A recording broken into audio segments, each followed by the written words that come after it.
जय जय रघुवीर समर्थ. जय जय रघुवीर समर्थ. जय जय रघुवीर समर्थ. उपस्थित सर्व श्रोतृवर्गांना चैतन्य आत्मन या चॅनलचा नमस्कार.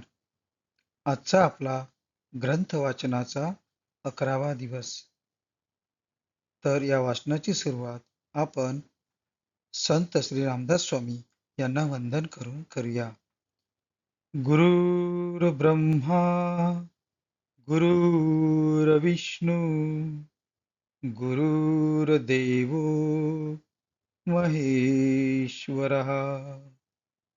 गुरुर्साक्षात् परब्रह्म तस्मै श्री गुरवे नमः. तस्मै श्री गुरवे नमः. तस्मै श्री गुरवे नमः.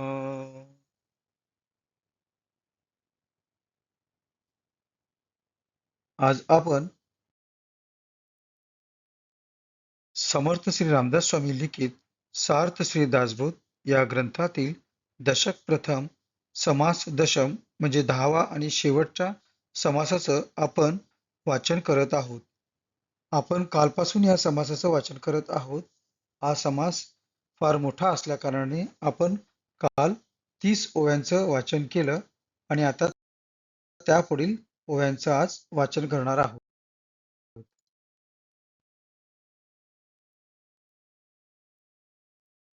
नरदेह असिला मूर्ख अथवा फेंपऱ्या संबंधाचे दुःख, तरी तो जाणावा निरर्थक निश्चयेसी.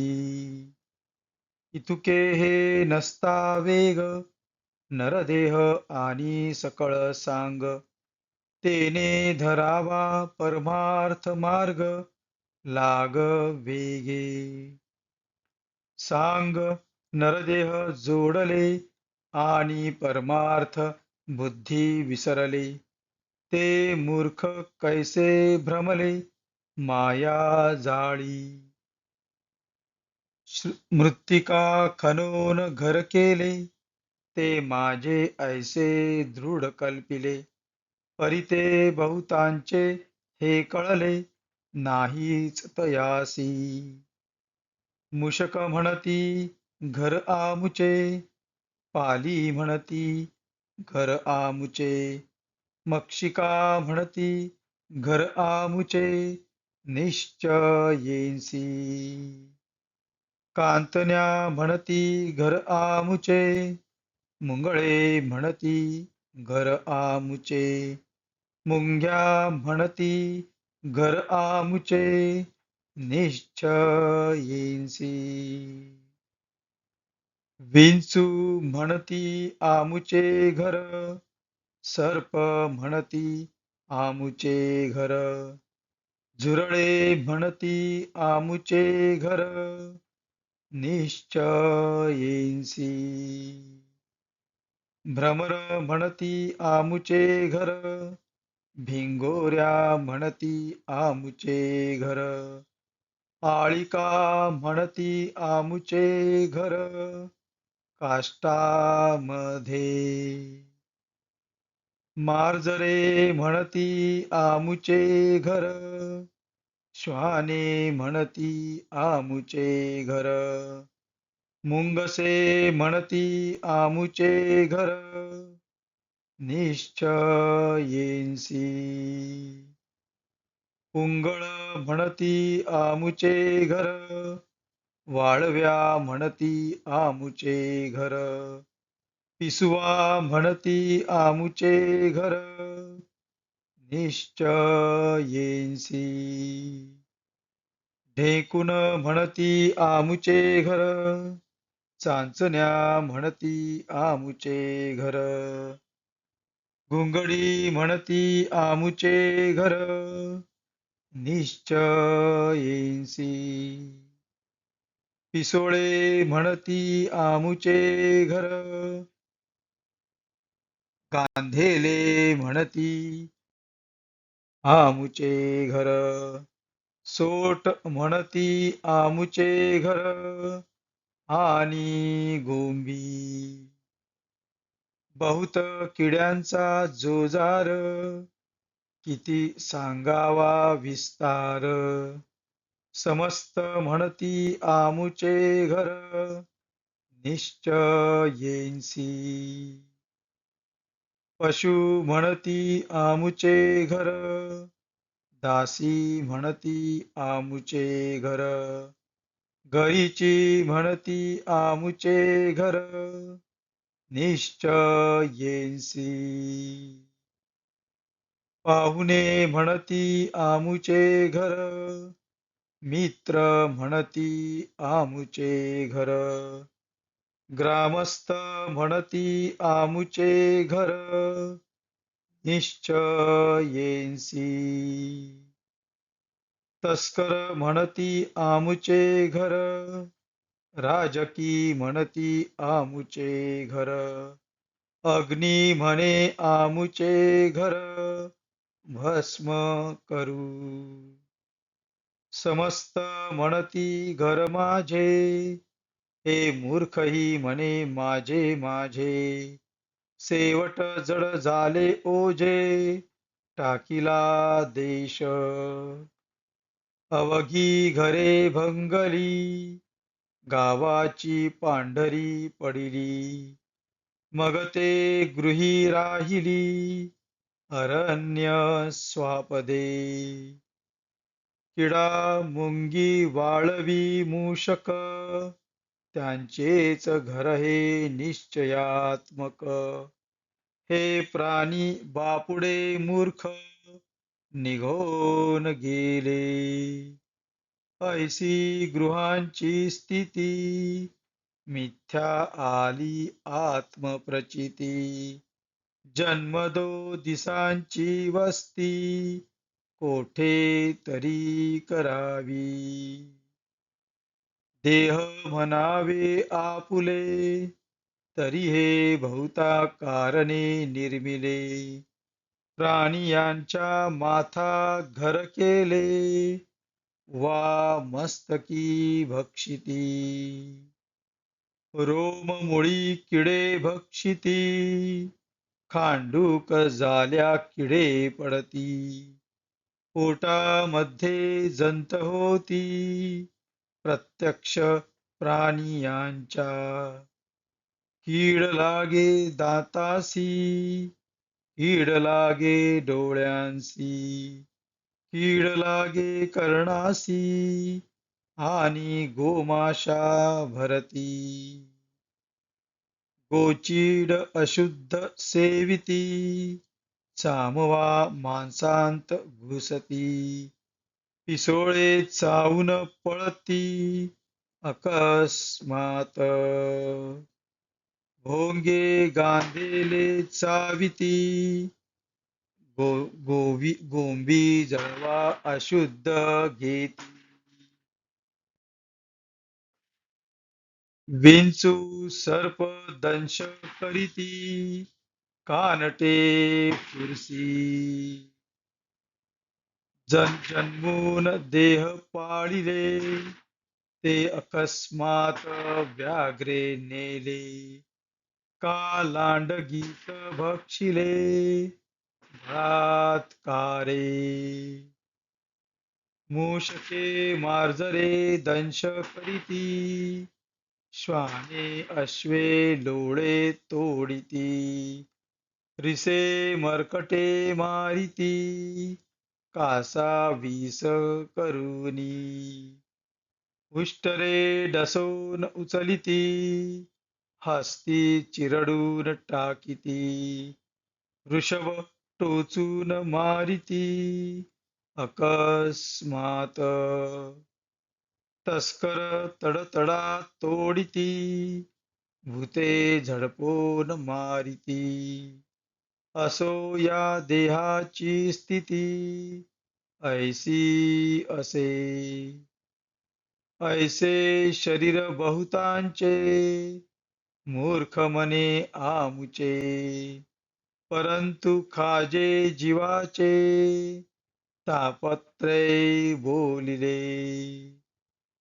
देह परमार्थी लाविले तरीच याचे सार्थक झाले नाही तर हे व्यर्थची गेले नाना आघाते मृत्यू पंथे असो जे प्रापंचिक मूर्ख ते काय जाणती परमार्थ सुख त्या मूर्खांचे लक्षण काही एक पुढे बोलिले असे इति श्री दासबोधे गुरु शिष्य संवादे नरदेह स्तवन निरूपण नाम समास दशम जय जय रघुवीर समर्थ. आता आपण या समासाचा 30व्या ओवीनंतरचा अर्थ पाहूया.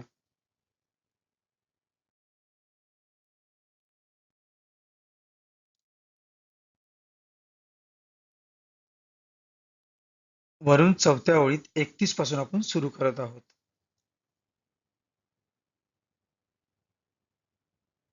तीसच्या पुढे नरदेह क्षमा असावी. वरून तिसरी ओळ 30च्या पुढे आपण सुरू करत आहोत. नरदेह मुका असला तर शंका घेता येत नाही. तसाच अशक्त रोगी किंवा बिघडलेला असला तर तो निरर्थकच. मूर्ख फेफरे येणारा किंवा संबंधाची बाधा असलेला असा असला तर तोही खात्रीने फुकट जाणार. यांपैकी कोणतेही व्यंग नसून अगदी अव्यंग्य असा नरदेह प्राप्त झाला असेल त्याने तात्काळ परमार्थ मार्ग धरावा.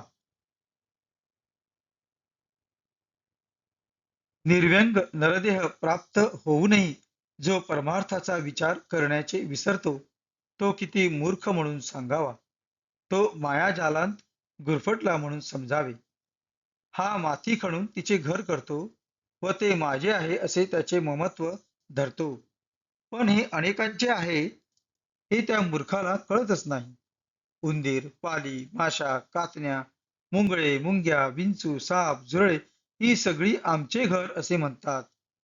मुंगे, भुंगे, भिंगोऱ्या म्हणजे कुंभारणी, आळ्या ही सगळी म्हणतात की आमचे घर लाकडात आहे. मांजरे, कुत्री, मुंगसे ही म्हणतात की हे आमचेच घर आहे.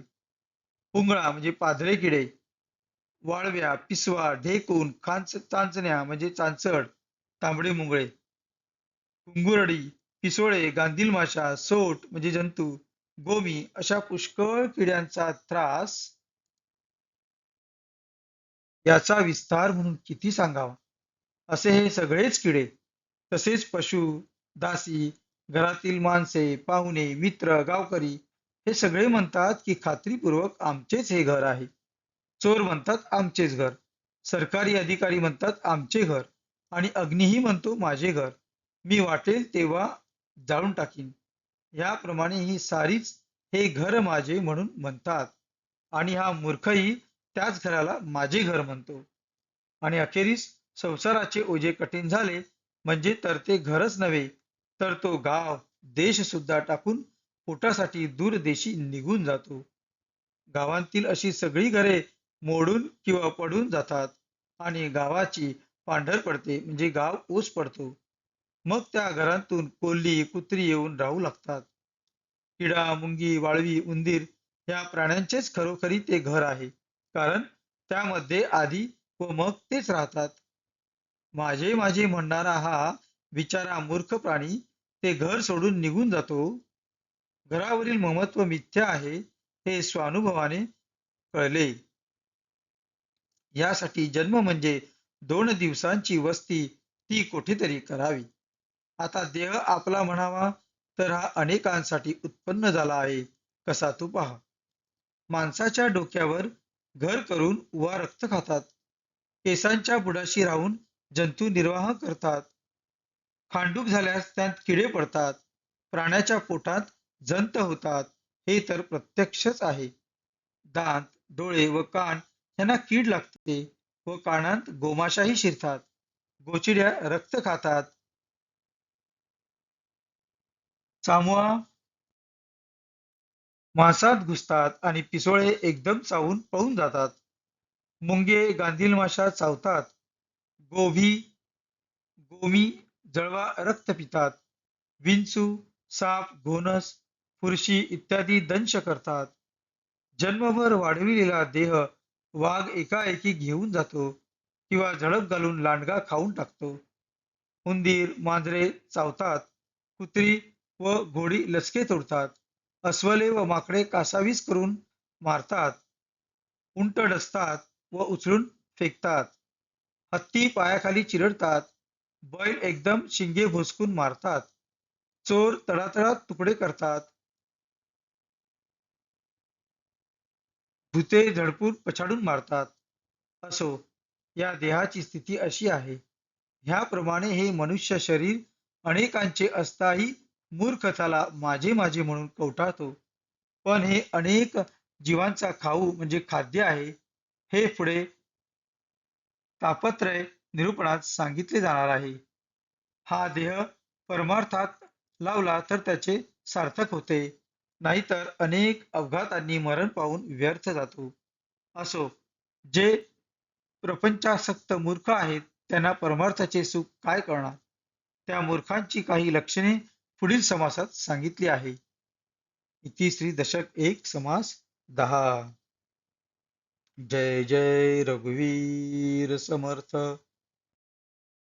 आता आपण समर्थांनी दशक प्रथम समास प्रथम यामध्ये वर्णिलेली दासबोध या ग्रंथ वाचनाच्या श्रवणाची फलश्रुती आपण वाचत आहोत. हा ग्रंथ श्रवण केल्याची फलप्राप्ती श्रीयुत रामदास स्वामी आपल्याला सांगत आहेत. सर्व संशय एकदम नाहीसे होऊन क्रियेमध्ये म्हणजे आपल्या आचरणामध्ये ताबडतोब फरक पडतो. सायुज्य मुक्तीचे रहस्य कळून येऊन तिच्या प्राप्तीचा सुलभ मार्ग सापडतो. दुसऱ्या बिकट साधनांचे कारण पडत नाही. अज्ञान, दुःख व भ्रांती यांचा नाश होऊन तत्काळ ज्ञानाचा लाभ होतो. अशी या ग्रंथाची फलश्रुती आहे. योग्यांचे परमभाग्य असे वैराग्य अंगामध्ये बांधते. विवेक व चातुर्य यथा योग्य प्राप्त होते. जे कोणी संशयग्रस्त, अवगुणी व अवलक्षणी असतील ते सुलक्षणी, धूर्त, तत्ववेत्ते, चतुर व समयज्ञ असे होतील. आळशी असतील ते उद्योगी होतील. पाप्यांना पश्चाताप होऊन ते शुद्ध होतील आणि भक्ती मार्गाचे निंदक असतील तेही भक्ती मार्गाला वंदन करू लागतील. बद्धांचेच मुमुक्षु होतील व मूर्ख अति दक्ष होतील. अभक्तांना भक्ती मार्गाच्या योगाने मोक्ष मिळेल. अनेक दोषांचा नाश होऊन पतित असतील तेच पावन होतील. तात्पर्य, हा ग्रंथ नुसता ऐकल्याने प्राण्याला उत्तम गती मिळेल. देहबुद्धीमुळे येणारे अनेक प्रकारचे धोके, संशयाचे अनेक धागेदोरे, संसारातील अनेक उद्वेग हा ग्रंथ ऐकल्याने नाश पावतील. हा ग्रंथ ऐकल्याने अधोगती चुकून मनास विश्रांती व समाधान मिळेल. अशी या ग्रंथाची फलश्रुती आहे. ज्याचा भावार्थ जसा असेल तसे त्याला फळ मिळेल. जय जय रघुवीर समर्थ. आता आपण समर्थ श्री रामदास स्वामी यांना वंदन करून आजच्या या वाचनाची सांगता करूया. शुका सारिके पूर्ण वैराग्य जाचे, वसिष्ठा परिज्ञान योगेश्वराचे, कवी वाल्मिका सारिका मान्य ऐसा, नमस्कार माझा सद्गुरु रामदासा. जय जय रघुवीर समर्थ. जय जय रघुवीर समर्थ. जय जय रघुवीर समर्थ. सर्व उपस्थित श्रोतांना उपस्थित राहिल्याबद्दल शतशः धन्यवाद. भेटू पुढच्या भागात.